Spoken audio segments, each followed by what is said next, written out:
जो लोग नहीं आए वो वीडियो देख लेंगे। ठीक है, तो जैसे यूनिवर्सिटी का कोई सिस्टम बनाना है तो you are aware of the university system, at least जो पढ़ने पढ़ाने और बिसाइड्स एडमिनिस्ट्रेशन एंड सिक्योरिटी, तो बहुत सारी चीज़ें आपको पता है। आप 4 साल गुजारते हैं, आपको पता होता है कि अटेंडेंस का सिस्टम क्या है, एग्जामिनेशन का प्रोसेस क्या है। ठीक है, तो अगर आपसे कहा जाए कि एग्जामिनेशन का सिस्टम बनाइए तो आपको मालूम है कि मिड टर्म होता है, फाइनल होता है, उसके अलावा क्विज़ेस होते हैं, उसके अलावा ये होता है। तो you know what are the timings, what are the processes, तो उसको समझना आसान हो जाता है। अगर मैं आपको कहूँ इन्वेंट्री मैनेजमेंट सिस्टम, तो जिन लोगों ने इन्वेंट्री मैनेजमेंट सिस्टम नहीं पढ़ा है, नहीं समझा है, तो उनका सॉफ्टवेयर बनाना आसान नहीं होगा। तो पहले उनको इन्वेंट्री सिस्टम डायग्राम से बताई जाए कि भाई इन्वेंट्री होती क्या है, उसमें कितने एक्टर्स हैं और क्या हैं। तो जब सिस्टम समझ में आ जाएगा तो फिर उसकी स्क्रीन, उसकी रिपोर्ट, उसकी फंक्शनैलिटी बनानी आसान हो जाएगी। ठीक है, तो दैट इज द प्रीअम्बल या प्रीफेस कि भाई हम क्यों पढ़ रहे हैं। ठीक है, तो हम क्या करते हैं कि जो सिस्टम हमने बनाना होता है उसको हम ऐसे ब्लैक बॉक्स से प्रोसेस से शो करते हैं। ठीक है, ये वाले प्रोसेस है कि भाई ये सिस्टम बनाना है तो हम इसमें कहाँ कहाँ से डेटा आएगा, सोर्स क्या है, सिंक क्या है, ये हम देखते हैं। ठीक है, ये देखने से हमें समझ में आता है कि अच्छा और क्या होता है, अच्छा और क्या होता है। तो हम जरा देखेंगे आगे चल के कि भाई क्या होता है। तो इसमें 4 सिंबल हैं जैसे यहाँ मेंशन किया हुआ है, 1 1 2 3 4। ठीक है, ये प्रोसेस है, ये डेटा का फ्लो है, ये वो एंटिटीज हैं। एक्सटर्नल इसलिए कहा जा रहा है कि सिस्टम से बाहर की हैं। ठीक है ना, ये सिस्टम किन किन चीज़ों से रिएक्ट होगा, कौन सी चीज़ें सिस्टम को इंफॉर्मेशन प्रोवाइड करेंगी या कौन सी चीज़ों को सिस्टम प्रोवाइड करेगा। These are all external entities. जब इसको तोड़ेंगे तो फिर कहीं डेटा भी स्टोर होगा, तो हम जरा देखते हैं। ठीक है, तो a process receive input and produce output.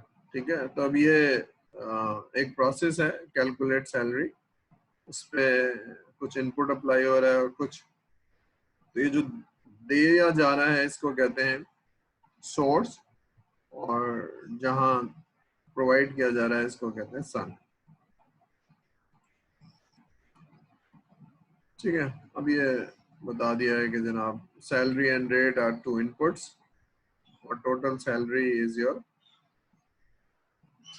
और इसमें एक इम्पॉर्टेंट बात है वो कि processing details are not shown. अब जो सिस्टम आपने बनाना है उसकी डिटेल नहीं दिखाई जाएगी, ताकि हम जो बनाना है उसको समझ पाए, उसके एनवायरनमेंट को समझ पाए, उसकी कौन कौन एक्टर्स हैं या कौन कौन लोग हैं।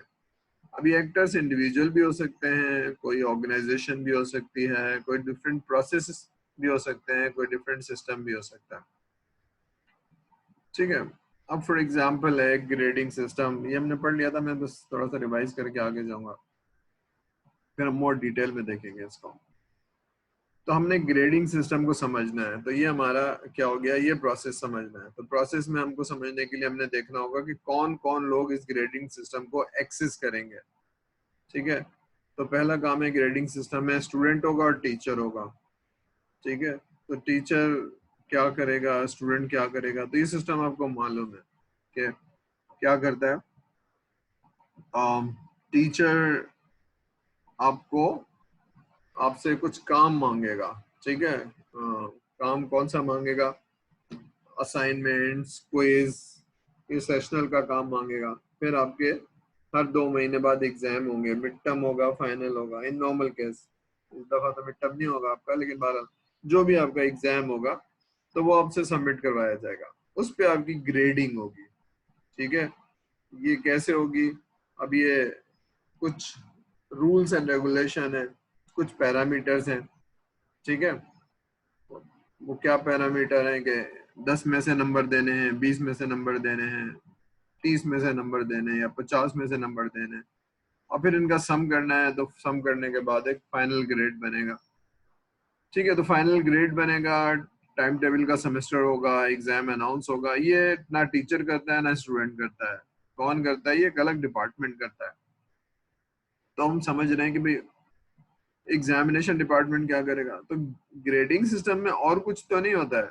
तो ग्रेडिंग सिस्टम में और कुछ नहीं होता है। ये जरूर है कि पेपर बनता है और पेपर HOD या किसी से चेक होता है, लेकिन वो इसका पार्ट नहीं है। ठीक है, तो फिर हमको समझ में आ गया कि जो पेपर बनना है या कोई सारा कुछ है वो ग्रेडिंग सिस्टम का पार्ट नहीं है। ठीक है, तो ये हमारी समझ में आया। तो हमें समझ में आ रहा है what is in the scope and what is out of the scope. तो अगर आप ग्रेडिंग सिस्टम बना रहे हैं तो पेपर बनना, उसको इवेलुएट करना, उसको चेयरमैन साहब से अप्रूव कराना, वो इसका पार्ट नहीं है। पार्ट ये है कि आपको पेपर दिया जाएगा, आप उसको सबमिट करेंगे, टीचर उसको ग्रेड करेगा, और ये सारी चीजें एग्जाम डिपार्टमेंट चली जाएंगी। ठीक है, मिड टर्म कब होगा ये कौन डिसाइड करेगा? ये एग्जाम डिपार्टमेंट करेगा। फाइनल कब होगा? ये एग्जाम डिपार्टमेंट डिसाइड करेगा। ठीक है, तो दैट इज, अब आपको देखना है कि इसमें क्या फीचर होंगे और कौन कौन बात करेगा। तो आपको मालूम हो गया कि इसमें टीचर का इनपुट लेना है और एग्जामिनेशन का इनपुट लेना है और स्टूडेंट से इनपुट लेना है। ठीक है, बाकी चीजों का हमारे से कोई ताल्लुक नहीं है। ठीक है, फिर हम इसको, ये लेवल DFD डायग्राम का लेवल 0 कहलाता है, कॉन्टेक्स्ट डायग्राम कहते हैं इसको। ठीक है, अब ये जो ग्रेडिंग सिस्टम था उसको हमने ब्रेक कर लिया। ठीक है, ब्रेक करना, तो हमने देखिए ये आपको एक्सटर्नल एंटिटीज वही मिलेंगी 3, एग्जाम डिपार्टमेंट, टीचर्स और स्टूडेंट। लेकिन ये सिस्टम जो था इसको मजीद ब्रेक कर दिया, लेवल 1 से लेवल 2 में चले गए। ठीक है, तो अब हमको क्या हो रहा है कि सिस्टम अपर लेवल पे समझा, फिर उसको वर्क ब्रेक डाउन स्ट्रक्चर किया, WBS किया, और फिर मजीद उसको ब्रेक कर लेंगे। तो हमें समझ में आ रहा है कि मेजर फंक्शनैलिटी क्या है। ठीक है,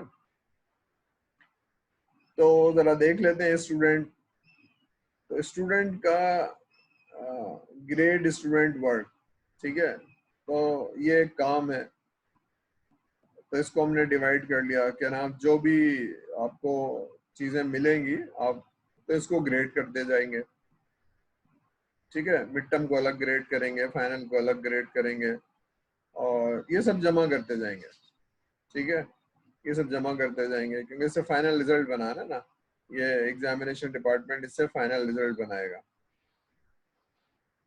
इसी तरह से टीचर क्या करेगा, आपकी क्लास की जो डिटेल आ रही है उसके हिसाब से मार्क्स डालता जाएगा। ठीक है, ये जो ग्रेड्स आपके हैं इसमें डालता जाएगा। अब एक चीज होगी जो ग्रेडिंग मेथडोलॉजी होगी, A ग्रेड कब होगा, B कब होगा, या जो आप क्या होता है ना कंपेयर करके और रिजल्ट बनाया जाता है, तो एक रूल है, ग्रेड बुक का रूल है, वो अप्लाई होगा इस फाइनल डेटाबेस में। ठीक है, तो वो फाइनल अप्लाई होगा, ग्रेडिंग बनेगी और एग्जामिनेशन डिपार्टमेंट में चला जाएगा। ठीक है, तो हमने ये इसको ग्रेडिंग सिस्टम को ब्रेक कर लिया कि देयर आर सर्टेन रूल्स। अब ऐसा नहीं हो सकता कि 90 है तो मैं ये ग्रेड दूं, जो 90 वाले ग्रेड डिफाइन हुए हैं उसी में देना होगा। ऐसा नहीं हो सकता कि किसी 30% है तो मैं उसको D दे दूं। तो जो जो भी उसकी ग्रेडिंग बुक है या जो रूल्स हैं, ये रूल्स हैं एक्चुअली। ठीक है, और ये वो तरीकाकार है जिससे टीचर रिपोर्ट कर रहा है। ये वो है कुछ नहीं, बस समीशन हो रहा है, सबको सम करेगा, रिकॉर्ड रख रहा है, सबको सम करेगा, एक स्टूडेंट के अगेंस्ट उसके सारी चीजों को सम करेगा, यहाँ से जो चीज रिजल्ट मालूम हो रहा है उसको साइन करेगा और उठा के उसकी डेटाबेस में डाल देगा कि भाई अलग अलग पढ़े हुए होंगे, फाइनल रिजल्ट पढ़ा होगा, ग्रेडिंग सिस्टम पढ़ा होगा। अब आप जब भी देखना चाहेंगे आपको सेमेस्टर का कोर्स वाइज, ठीक है, रिजल्ट मिल जाएगा। तो कोर्स वाइज रिजल्ट आपको वहाँ मौजूद होगा। ठीक है, अभी थोड़ा सा बड़ा सिस्टम है ये, एक इन्वेंट्री सिस्टम है जो केमिकल ट्रैकिंग सिस्टम है। यानी अगर आपको, ठीक है, तो पिछला सिस्टम इसलिए दिखाया था मैंने आपको दिखाने के लिए कि क्योंकि आप यूनिवर्सिटी के सिस्टम को समझते हैं तो वो चीज़ें रिलेटिवली आसान है, लेकिन अगर यहाँ इन्वेंट्री का सिस्टम है तो समझना मुश्किल है। तो मैं आपको इस डायग्राम के थ्रू सिस्टम समझाता हूँ, फिर बाद में स्क्रीन बनाएंगे, बाद में रिपोर्ट बनाएंगे। ठीक है, तो 15 मिनट में अगर आपको सिस्टम समझ में आ जाता है तो फिर बाकी चीजें समझाना आसान है। ठीक है, तो मैं जरा आपको समझाता हूँ। यहाँ तक बात समझ में आ रही है? कोई चैलेंज तो नहीं है? कोई anything which does not make sense अभी तक किसी को? सारे लोग सुन रहे हैं, जाग रहे हैं, नींद तो नहीं आ रही? अच्छा चलिए, ये एक सिस्टम बनाना है जो आपने बनाना है, केमिकल ट्रैकिंग सिस्टम। अब केमिकल ट्रैकिंग सिस्टम क्या है कि हमने क्या ऑर्डर किया था और कितना इस्तेमाल कर लिया, कितना बाकी है, और जो बाकी है वो कहाँ पड़ा हुआ है, अगर हमें ज़रूरत हो तो हमें पता चल जाए। अब ये सिस्टम बनाना है। ठीक है, तो इस सिस्टम में क्या होगा?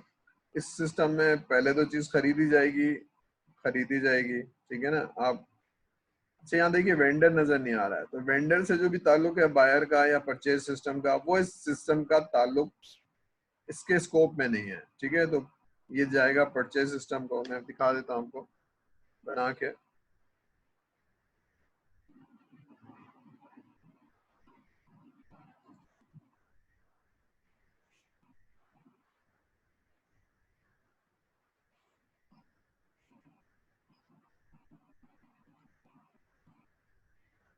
ये देखिए, ये वेंडर है। इसको मैं जरा चेंज कर दूं उसका नाम, ये सप्लायर कह लें।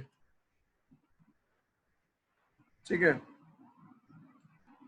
और इस वेंडर से ये जो बायर है ये खरीदेगा, लेकिन हमारी डायग्राम में ये कहीं वेंडर नजर नहीं आ रहा है। इसका मतलब है this is out of the scope, यानी जो परचेजिंग का सिस्टम आप बनाएंगे, ठीक है, ये आपके स्कोप में नहीं है। केमिकल ट्रैकिंग सिस्टम में परचेज का system is not in your scope. ये बात समझ में आ रही है? क्योंकि वो नहीं है, तभी मैंने आपको दिखाने के लिए बनाया कि ये खरीदेगा और फिर कहाँ चला जाएगा, ये स्टॉक रूम है, यहाँ पर चला जाएगा। ठीक है, जो भी आपने केमिकल खरीदे हुए, और जब भी आप कोई चीज इस्तेमाल करेंगे यहाँ से इशू कराएंगे। ठीक है, ठीक है, तो परचेज करके कहाँ गया? स्टोर में चला गया। और ये जब भी आप चीजें इस्तेमाल करेंगे, कोई भी केमिस्ट है, दवाई बनानी है, कुछ भी बनाना है, तो वो इस्तेमाल करेगा। ठीक है, बाकी सिस्टम क्या है? बाकी सिस्टम ये है कि जो भी केमिकल आप इशू करते हैं वो रेगुलेशन फॉलो करना होता है कि हर चीज हर आदमी को नहीं दी जाएगी। ठीक है, तो this health and safety department, तो आपको फॉर एग्जांपल एसिड है, फॉर एग्जांपल हैजर्डस दवाई केमिकल्स हैं, तो वो एक खास क्वांटिटी से ज्यादा नहीं मिलेंगी और उस आदमी को देंगी जिसको ट्रेनिंग हुई होगी, यानी उस आदमी को हैंडल करना आता होगा। तो ये वाला डेटाबेस है कि जो वो आदमी जिसको इस्तेमाल करना आता हो कि भाई एसिड कैसे रखा जाता है, फलानी चीज कैसे रखी जाती है, कहाँ स्टोर की जाती है, फलानी चीज के करीब नहीं रखनी चाहिए। तो ये वाली ट्रेनिंग है। ठीक है, तो हम समझ रहे हैं कि जनाब ये, और चीजें हर चीज के ऊपर एक बार कोड रीडर होगा, ताकि जैसे आप इन्वेंट्री, यानी इसको मैनुअल अटेंड करने की जरूरत नहीं है, बार कोड रीडर होगा जैसे आपके स्टोर्स में होता है, जैसे नाहिद में हो गया या इम्तियाज में हो गया, कि वो चीज़ों के ऊपर एक बार कोड होता है, वो टक टक आ गया, जली जाती है। तो ये आपका स्टोर है। ये एक्चुअली लोग मांगेंगे जो इनको फिर अपने फ्लोर पे ले जाएंगे। उसको फ्लोर इसलिए कहते हैं, या फ्लोर जहाँ पर चीज़ें आप बना रहे होंगे। ठीक है, तो उसको प्रोडक्शन हाउस कह लें, फ्लोर कह लें, कुछ भी कह लें। ठीक है, तो ये मांगेंगे, अगर यहाँ मौजूद है तो ये इस्तेमाल कर लेगा, नहीं मौजूद है तो फिर ये खरीदेगा किसी वेंडर से। तब हमारी समझ में आ रहा है। ठीक है, केमिस्ट क्या करता है? केमिस्ट या तो मांगेगा इससे, अगर नहीं मौजूद है तो फिर क्या करेगा, कहेगा कि भाई खरीद लो। तो किससे खरीद लो? तो पहला स्टेप क्या है अगर खरीदना है तो? वेंडर कैटलॉग क्यूरी, यानी कौन कौन से लोग हैं जो ये केमिकल प्रोवाइड करते हैं, ये पहला काम हो गया। तो ये वाला सिस्टम में कहीं डेटाबेस होगी, कहीं इंफॉर्मेशन होगी वेंडर की, वेंडर सेलेक्ट होंगे, वन से एक से ज्यादा वेंडर होंगे, प्री क्वालिफाइड होंगे। हर चीज हर एक से नहीं खरीदी जाती है। ठीक है, तो ऑर्गेनाइजेशन में प्री क्वालिफाइड वेंडर होंगे, उनकी इंफॉर्मेशन दे दी जाएगी। जब आपको दे दी जाएगी तो आप रिक्वेस्ट करेंगे नंबर 3 पे। ठीक है, 3 पे रिक्वेस्ट करेंगे, ये रिक्वेस्ट आगे जाएगी, अप्रूव होगी, और फिर ये जाएगी। 1 महीने बाद, 15 दिन बाद वो चीजें आ जाएंगी। वो आ जाएंगी तो केमिकल कंटेनर यहाँ आ जाएगा और इसको फिर दे दिया जाएगा। ठीक है, तो ये है।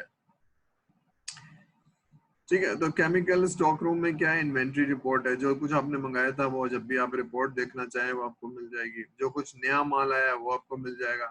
ठीक है, इन्वेंट्री अपडेट होगी, यानी दो चीजें पड़ी हुई थी, एक चीज इस्तेमाल कर ली तो अपडेट हो गई, अब एक रह गई है, तो खत्म होने से पहले आपको ये अलर्ट दे दे। तो ये इन्वेंट्री मैनेजमेंट की चीजें, जब आप फैक्ट्री चलाते हैं किसी भी चीज की, दवाइयों की, फार्मास्यूटिकल की, या कोई भी दवाई, सो भी कोई भी फैक्ट्री, तो आपको रॉ मटेरियल का जो लेवल है वो पता होना चाहिए। तो आप एक सॉफ्टवेयर बना रहे हैं इन्वेंट्री का, तो आपको मालूम होना चाहिए कि इन्वेंट्री कैसे काम करती है। तो this is a big picture.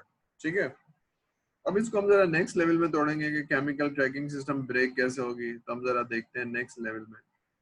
ठीक है, भी वो अगर आप गौर से देखेंगे तो आपको एक केमिस्ट नजर आ रहा है, एक बायर नजर आ रहा है, ये स्टॉक रूम नजर आ रहा है, और ये हेल्थ डिपार्टमेंट है। बाकी अभी छोड़ दिया, ये वही वाली चीजें हैं। लेकिन वो जो हमने लेवल 0 था उसको तोड़ लिया है, लेवल 1, 2, 3, 4, 5 एंड 6। ठीक है, जो मैं दिखा देता हूँ पहले। ये जो आपका ये केमिकल ट्रैकिंग सिस्टम है, एक्चुअली लेवल 0 है, तो इसको हमने ब्रेक कर लिया। अब देखिए इसमें क्या है। एक तो ये है कि प्लेस अ रिक्वेस्ट, ये एक अलग स्क्रीन है या मॉड्यूल है। फिर ये है स्टॉक हमारा जहाँ पर पड़ा हुआ है, तो स्टॉक से रिलेटेड हमारा कौन सा माल आया है और कब हमने इशू किया है, इसका अपडेट, और कहाँ कहाँ पड़ा हुआ है। तो ये इन्वेंट्री मैनेजमेंट हो गई, एक ऑर्डर प्रोसेसिंग हो गई। ठीक है, जब भी आपसे कोई रिक्वेस्ट करेगा फ्लोर पे तो वो होगा।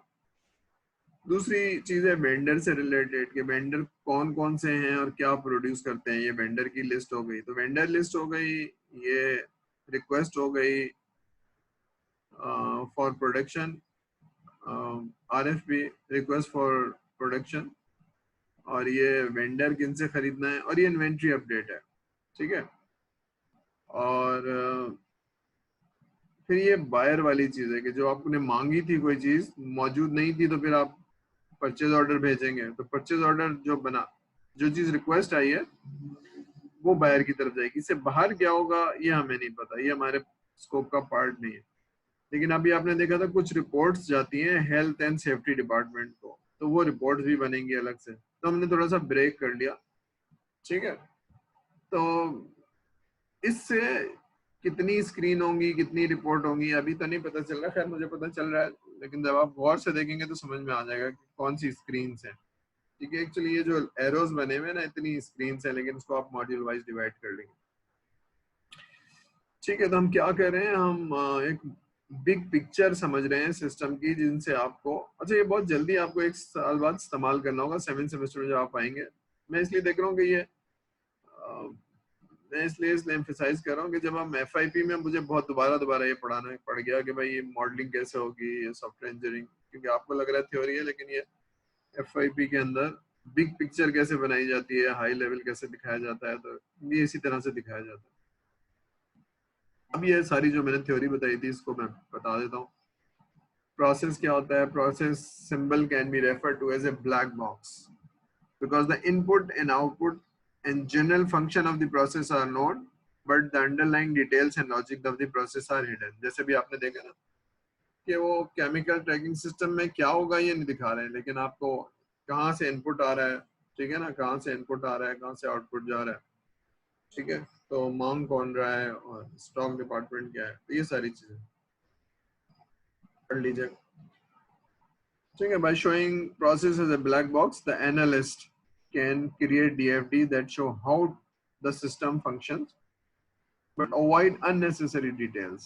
ठीक है, फिर वो नेक्स्ट लेवल में जाता है, लेवल 1 में, फिर लेवल 2 में चला जाता है। तो क्या कर रहा है, इसको माइंड मैपिंग भी समझ सकते हैं आप। माइंड मैपिंग का मतलब है पहले ओवरऑल पिक्चर समझिए, फिर उसकी डिटेल में गए, फिर मजीद डिटेल में गए। ठीक है, तो हम कोई चीज मिस नहीं करते हैं, हमें मालूम होता है कि हमें यहाँ से शुरू करना है और यहाँ खत्म करना है। ठीक है, और हम ये भी पढ़ चुके हैं कि सॉफ्टवेयर के अंदर रिक्वायरमेंट, क्योंकि इनटेंजिबल है, इसको कंट्रोल करना, इसको चेंज करना और इसको समझना जरा मुश्किल काम है। तो हम ये टेक्निक यूज कर रहे हैं जो लोगों ने यूज किया, जिससे एरर कम से कम आता है, यानी आप भूल नहीं पाएंगे, आप फोकस करके चीजों को कंप्लीट लिख पाएंगे। ठीक है, तो this is a big picture जिसे आपको मालूम है कि इसमें होना चाहिए। तो अगर इन्वेंट्री सिस्टम में परचेज का सिस्टम नहीं है तो आपको बता दिया है कि जी पहले सिस्टम में नहीं होगा। ठीक है, आगे चलते हैं। अब ये डेटा फ्लो है, ये एरो जो बना रहा है डेटा फ्लो है, नीचे जो पिक्चर बनी हुई है। ठीक है, तो ये कहीं से आ रही होगी ना, सैलरी रेट आ रहा होगा किसी डेटाबेस से, आवर वर्क कितने काम किया है, घंटे काम किया है, इन दोनों को मल्टीप्लाई करेंगे तो ये आपकी सैलरी हो जाएगी। ठीक है, तो that's a process of calculating salary. तो जाने के लिए एक छोटा सा प्रोसेस है। In previous example we saw that calculating pay या कैलकुलेटिंग सैलरी, टू इनपुट्स। क्या इनपुट्स हैं? पे रेट, रेट क्या है आपका, और कितने घंटे काम किया है। ठीक है, तो वीकली आपका वो निकल आएगा। ठीक है, डेटा स्टोर किसमें करते हैं? दो लाइनें बना देते हैं, एक डब्बा सा बना देते हैं। ठीक है, तो data store in DFD to represent the data system is stored because the one or more process is needed. ठीक है, जैसे पिछली उसमें बताया था कि टीचर्स नीड टू स्टोर जो आपका टेस्ट रिजल्ट्स है ना, वो आपके जो भी एग्जाम के रिजल्ट हैं, ये आपके स्टोर में डालेंगे, फिर एक प्रोसेस के थ्रू ये जमा कर दिया जाएगा, फाइनल ग्रेड बन जाएंगे आपके। लेकिन फाइनल ग्रेडिंग के लिए कुछ रूल्स बने हुए हैं। ए कौन कब होगा, यहाँ से यहाँ तक ए होता है, यहाँ से यहाँ तक बी होता है, इससे कम होगा तो बी हो जाएगा, इससे कम होगा तो सी हो जाएगा, इससे कम होगा तो डी हो जाएगा। डी में भी वो प्लस है, प्लस डी है या माइनस डी है या, ठीक है, तो ये सारे वो कहीं से वहां से असाइन होंगे जो फॉर्मूला आपने बनाया हुआ या जो, ठीक है। तो ये चीजें याद में रखिए कि DFD does not show the detail content of the, यानी इसके कंटेंट नहीं दिखाएगा कि डेटाबेस में क्या पड़ा हुआ है, क्या नहीं पड़ा हुआ है, नाम पड़ा हुआ है, कितनी फील्ड क्या है, बस ये बता देगा। तो ये बिग पिक्चर आपको बता देगा। ठीक है, तो does not show the content of the detail.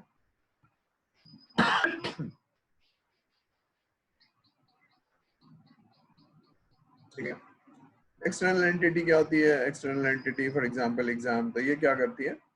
ये आपको डेटा प्रोवाइड करती है या रिसीव करती है। ठीक है, तो कहाँ से डेटा आएगा ये मुझे मालूम होना चाहिए। तो ये एक्टर्स भी कहलाते हैं या एक्सटर्नल एंटिटीज।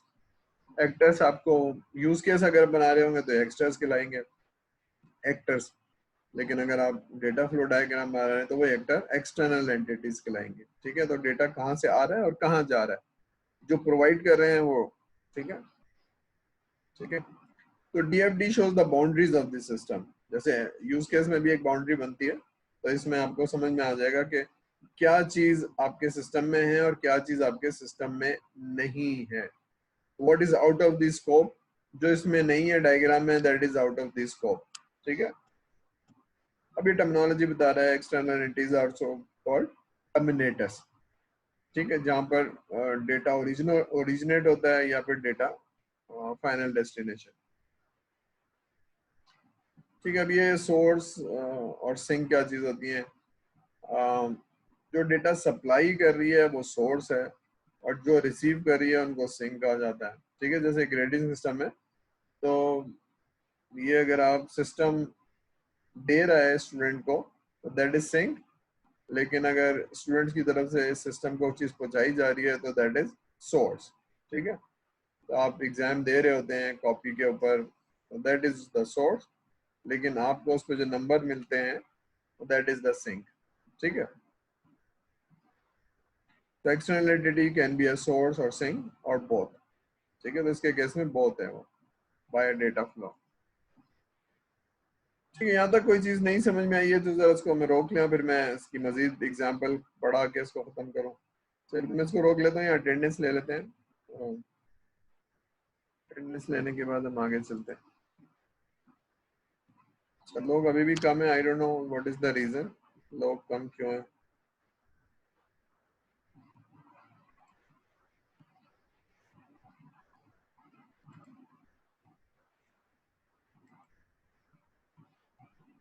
चलिए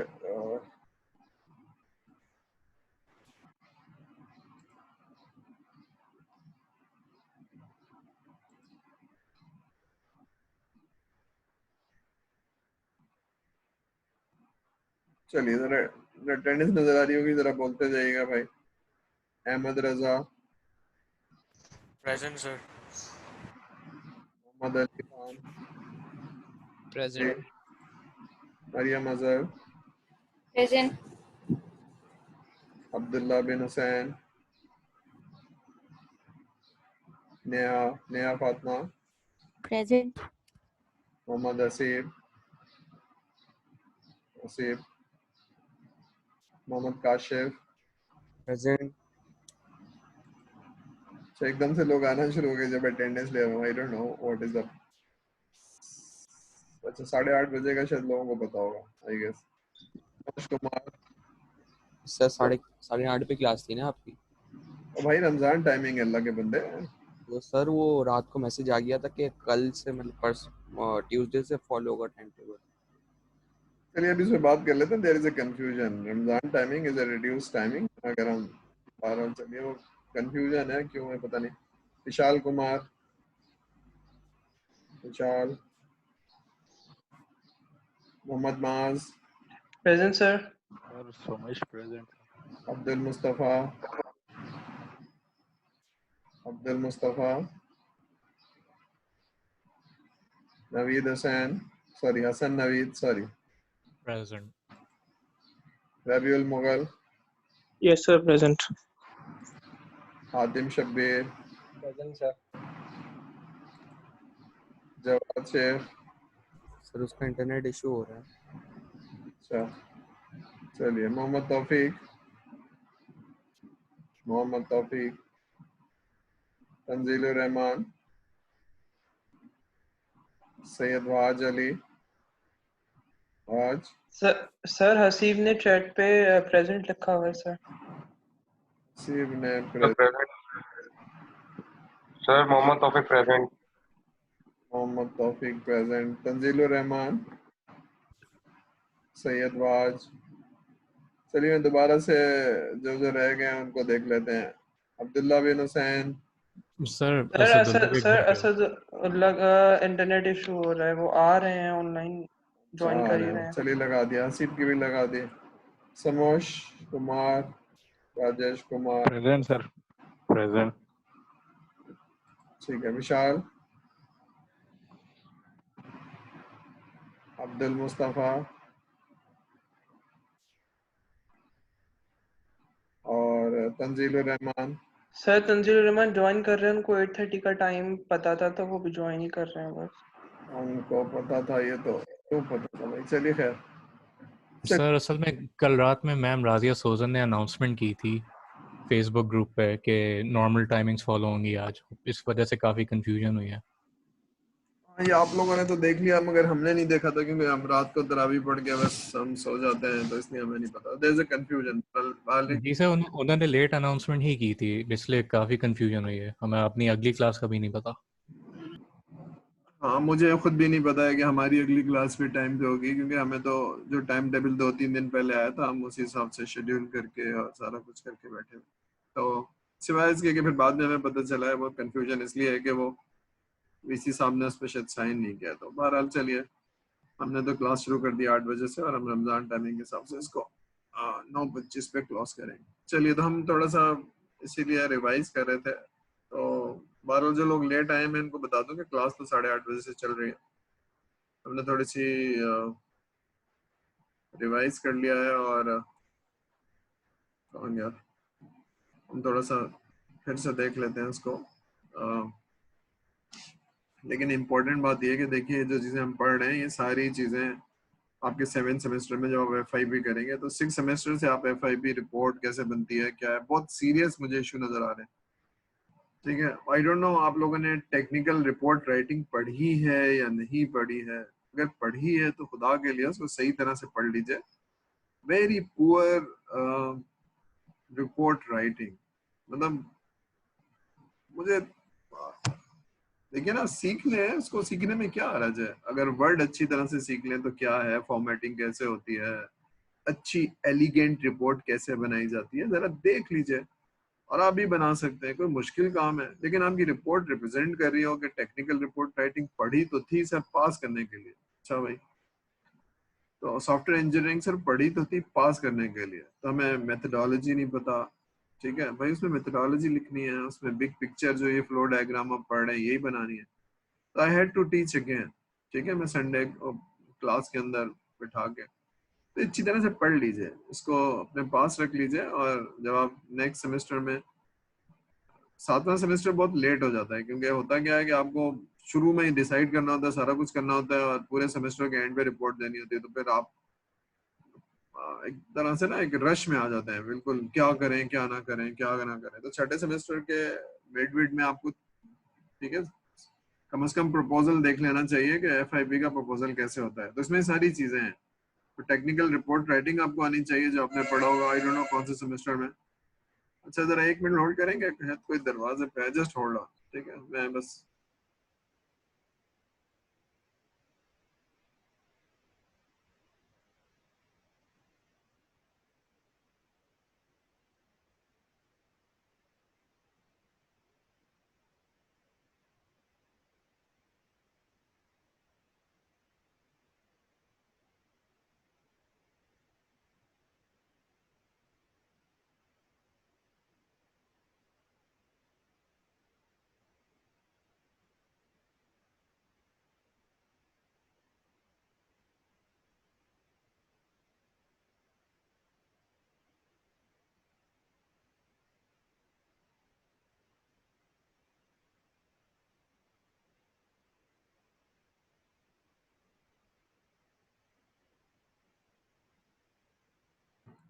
जी आई एम सॉरी।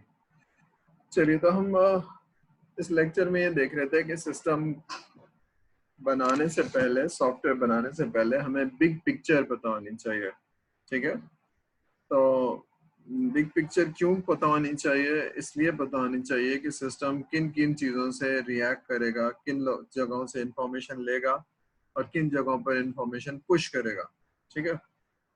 तो आपकी जो डेटाबेस है वो कहाँ से डेटा पुल करेगी या कहाँ से डेटा आ रहा होगा, और कहाँ पुश करेगी, कहाँ डेटा प्रोवाइड कर रहा होगा, ठीक है। एक तो ये बात हमने पढ़ी। दूसरी बात हमने ये पढ़ी कि जो सिस्टम आपने, जिससे आप अवेयर हैं, जिसके बारे में आपको पता है, तो यहाँ ये यूनिवर्सिटी का सिस्टम है, ग्रेडिंग सिस्टम। तो सिंस यू आर अवेयर, आप स्टूडेंट हैं, काफी सालों से पढ़ रहे हैं, तो आपको बहुत सारी चीजें मालूम है, ठीक है, तो इसमें समझना आसान है। लेकिन मैंने अभी इन्वेंट्री का सिस्टम बनाया कि भाई अगर आप इन्वेंट्री का सिस्टम, क्योंकि you are not aware of the factory, ठीक है, फैक्ट्री में क्या होता है कि एक प्रोडक्शन सिस्टम होता है। प्रोडक्शन सिस्टम कैसे काम करता है? एक रॉ मटेरियल आता है जो खरीद के रख दिया जाता है, फिर उसको मिलाया जाता है और कोई चीज़ बनाई जाती है, चाहे वो बिस्किट की फैक्ट्री हो, चाहे वो दवाइयों की फैक्ट्री हो।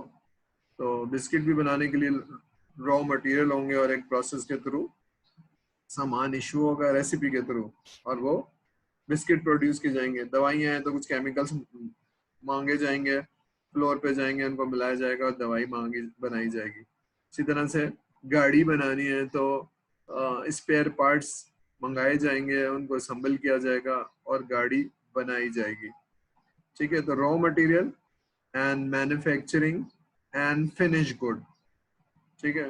तो रॉ मटेरियल का मंगाना, प्रोसेस करके फिनिश गुड बनाना और फिनिश गुड को स्टोर करना, तो ये इन्वेंट्री का सिस्टम है, ठीक है। तो रॉ मटेरियल को नॉर्मली स्टोर्स में रखा जाता है और फिनिश गुड को नॉर्मली वेयर हाउस में रखा जाता है, ताकि कंफ्यूजन ना हो कि हम किसको कह रहे हैं। तभी क्यों आपको पता नहीं है, तो ये सिस्टम अगर बता दिया जाए 15 मिनट में कि इन्वेंट्री का सिस्टम क्या होता है, तो फिर आपको समझना आसान हो जाता है, टर्मिनोलॉजीज को, स्क्रीन्स को, ठीक है। तो this is called big picture, ठीक है। तो डेटा फ्लो डायग्राम या यूज केस इसलिए बताया जाता है कि क्या स्कोप में है और क्या स्कोप में नहीं है। यहाँ तक बात समझ में आ रही है? थोड़ी देर में ये आपका सिस्टम आपको वो कर देगा, तो रिकनेक्ट होना होगा।